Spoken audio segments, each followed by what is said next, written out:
All right, let's just dive right in. We're going to take a really short but incredibly dense piece of dialogue and we're going to deconstruct it line by line. We're going to see how it builds this perfect little case study of what we really mean when we use the word toxicity. It all kicks off with this, just 2 words. And it's not a question, right? It's not an invitation to talk. Nope. It is a verdict. It's the grenade that just got tossed into the conversation, and everything that's about to follow, that's the fallout. So what does the speaker even mean by toxic? It's a huge word, it gets thrown around a lot, and frankly, it can be kind of vague. But what's so fascinating here is that the speaker doesn't just drop that bomb and walk away. They actually build their entire case for us, right there in the dialogue. So we're going to use their own words to figure out exactly what they mean. Okay, first up, the accusation. Let's look at how this all got started. Because a charge like "you're toxic" doesn't just materialize out of thin air. It's the conclusion to a thought process that has already happened. See, right before they drop the T word, we get this line. The speaker isn't wrestling with the idea, their mind is 100% made up. They've already thought about the consequences, Maddie getting angry, and they've just dismissed it. This establishes their absolute conviction before the real confrontation even begins. Now, a bold claim like that, it's bound to get challenged. So next up, let's see how the speaker even justifies having the authority to make this call in the first place. And boom, there it is, the direct challenge. And it's a fair question, right? It's basically asking, who are you to make this judgment about my relationship?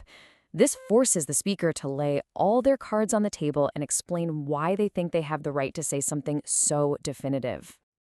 And here is the answer. This, right here, is the absolute core of the conflict. The speaker isn't some impartial observer watching from the sidelines. No, they're deeply, deeply entangled with both parties, but in completely different ways. They're standing at the intersection of 2 very intense and very different loyalties. And this puts the speaker in a truly impossible position. I mean, think about it. On one hand, as a best friend, there's this perceived duty to protect, an obligation of loyalty. On the other hand, as a romantic partner, there's an expectation of support and intimacy. And right here, those 2 roles are in direct opposition. It creates this huge, unavoidable conflict of interest. Okay, so with their authority established, at least in their own mind, the speaker then delivers the heart of their argument, the full diagnosis of what makes this relationship so-called toxic. The analysis kicks off here. And this is a pretty common thing to hear in relationship disputes, right? It's an observation from the outside, basically saying that one person is being negatively affected by the other. But, and this is crucial, that's only half of the equation. And this is the turning point. This is the moment that changes everything. It's not just that one person is a bad influence. The speaker's argument is that the damage is reciprocal. It flows both ways. This elevates the whole accusation from, simple incompatibility to something way more destructive. So the really crucial point is this. In this context, toxicity isn't a trait that one person just has. It's a dynamic that 2 people create together. It's a shared system where the interaction itself is damaging to everyone involved, and that just creates this feedback loop of harm. The conversation doesn't just end with the diagnosis, though. It ends with a powerful and deeply ambiguous final statement. This is where analysis turns into action. So, after laying out the problem and all the reasons behind it, the speaker leaves absolutely no room for negotiation. There's one last line, and it is delivered with total 100% certainty.